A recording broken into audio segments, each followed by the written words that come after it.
हाँ जी, बिल्कुल। मैं इस वक्त इमाम बारगाह दर सज्जाद चक जगना में मौजूद हूँ, जहाँ पर इस वक्त मुहर्रम हराम के हवाले से मजालिस बरपा है। अभी हमारे साथ स्टेज की मशहूर हस्ती शाद खान साहब मौजूद हैं, जो इस मजालिस के बानी हैं। इनसे बात करेंगे। हाँ साहब, मुझे ये बताइएगा कि जो सिक्योरिटी अदारे इस वक्त दावा कर रहे हैं कि हमने सिक्योरिटी फुल प्रूफ किया, इसके मतलब क्या कहना चाहेंगे? जी, इंतज़ामिया ने हमेशा हमारे साथ ताउन किया है जी। इस दफ़ा भी इंतज़ामिया ने बहुत ताउन किया है। अल्लाह पाक इनको सेहत दे, तंदुरुस्ती दे, सलामती दे। पूरी ज़ात तो रब की है, कहीं कहीं कुछ रह जाता है, वो हम भी उन्हें पॉइंट आउट करते हैं, वो भी हमें बता देते हैं। ये मिलजुल के काम चलना है। माशाल्लाह इस दफ़ा हमारा 28वां आशरा मुहर्रम है और इसमें मेरे बहुत प्यारे हमारे शाइल आले इमरान नवीद अब्बास नवीद पढ़ रहे हैं हमारे साथ, और ग़ुलाम अब्बास सदफ़ी साहब हैं। और ये माशाल्लाह चल रहा है सिलसिला। ये नबी पाक सल्लल्लाहु अलैहि वसल्लम और उनकी बेटी का तर्स है कि हमें ये ड्यूटी उन्होंने और हमें चुना उन्होंने। ये बड़े प्यारे लोग होते हैं, सुना है हमने उलमा से, ज़ाकिरीन से, कि जो चुने जाते हैं, क्योंकि ये पैसे से काम नहीं होता, ये अकीदे और आज़ादारी से इसका ताल्लुक़ है।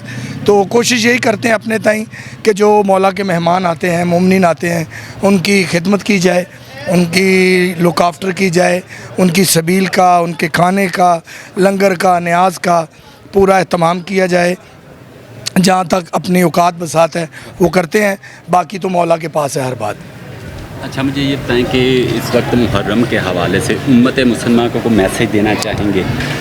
ये अक्सर मैं ये कहता हूँ कि ये बात गलत है जो भी सोचता है। अगर शिया सोचते हैं, कोई भी मसलक सोचता है, हुसैन सब के, हुसैन एक मसलक या एक ग्रोह के नहीं है। अली पाक एक वो रहमतुल्लिल आलमीन का घराना है, वो सब के है। खुदारा किसी की चिड़ में और किसी की ज़िद में गुस्ताख मत हों, आएँ, देखें, मजालिस में बैठें, देखें हम क्या ज़िक्र करते हैं। अगर तो हम नबी पाक और उसके घर का ही ज़िक्र करते हैं, फ़ज़ाइल व मसाइब उन्हीं के बयान करते हैं, तो ये सिर्फ़ अहले तशय्यी का नहीं है बारगाह, या मस्जिद सिर्फ़ अहले सुन्नत की नहीं है या किसी और मसलक की नहीं है। ये अल्लाह के घर हैं और वो अल्लाह के प्यारे हैं। इमाम बारगाह मस्जिद मेरी नज़र में तो कोई फ़र्क नहीं है। मैं हमेशा मजासिद, आप यकीन जानेंगे, मैं रायविंड गया हूँ, बिलाल मस्जिद मैं जाता हूँ, मुझे कोई मौलाना साकिब साहब को मैं बड़े, मौलाना तारिक जमील साहब को बहुत सुनता हूँ, तारुल कादरी साहब को मैं बहुत सुनता हूँ। तो मुझे तो अच्छी चीज़ जहाँ से मिलेगी वो मैं वहाँ से लूँगा, मुझे लेनी चाहिए और मुझे जाना चाहिए। इसमें मेरे इल्म में इजाफ़ा होगा, मेरी अकीदत में इजाफ़ा होगा, क्योंकि पूरी मेरी तो एक बात है, तमाम उलमा से, तमाम ज़ाकिरीन से मेरा कोई झगड़ा नहीं किसी से। मैं सिर्फ़ ये कहता हूँ कि नबी के घर से बड़ा घर दिखा दें और वहाँ पे सजदा। वो मेरे उस्ताद मोहतरम सैयद मोहसिन नकवी शहीद ने फरमाया था, हुसैन रब का, हुसैन सब का। तो ये किसी एक मसलक की मलकियत नहीं है। हुसैन अलैहिस्सलाम हर उस इंसान के मोहसिन हैं जिसको बहन, माँ और बेटी का इदराक है, क्योंकि हुसैन मौला ने दीन मोहम्मद मुस्तफ़ा को बचाया है, शरीयत मोहम्मद मुस्तफ़ा को बचाया है और क़यामत तक के लिए अपने नाना का नाम ज़िंदा और रोशन कर दिया है। ये मसलकों के झगड़े नहीं हैं। हुसैन को वो भी मानता है जो हिंदू है, हुसैन को वो भी मानता है जो ईसाई है।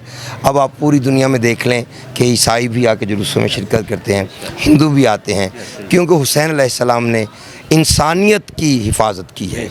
हुसैन इंसानियत का मोहसिन है। तो इल्तमास है कि आप इंसानियत के नाते पे हुसैन अलैहिस्सलाम की शख्सियत को। ज़माने भर के उदास लोगों, हुसैन सबको बुला रहा है। ज़माने भर के उदास लोगों, हुसैन सबको बुला रहा है। सभी के मुंह पर हुसैन क्यों है, यजीद मुंह को छुपा रहा है। और ये कत्ल गारत, ये खून रेजी, ये मजलिसों के हुजूम देखो, यजीद जितना छुपा रहा है हुसैन उतना ही छा रहा है। और दर सजाद वाले ये मेरे भाईजान कदीम के अज़ादार हैं, इनकी पूरी फैमिली अज़ादार है। और यहाँ पे कभी इंतशार वाली कोई बात जिसमें मसलक का तज़किरा हो, इन्होंने कभी उस बंदे को नहीं पढ़ाया कि जहाँ से अंदेशा हो कि कोई ऐसी बात आएगी जिसके साथ किसी की दिल आज़ारी हो। ये मोहब्बत करने वाले लोग हैं, मोहब्बत बांटते हैं और मुहर्रम मोहब्बतें बांटने का महीना है और बरकतें समेटने का महीना है। मेरा पैगाम है कि आप उम्मत मुस्लिमा बन के सोचें। जी बहुत शुक्रिया। अली की उम्र कोई शायद लग गई रिश्ते में पूरा लग गया रिश्ते के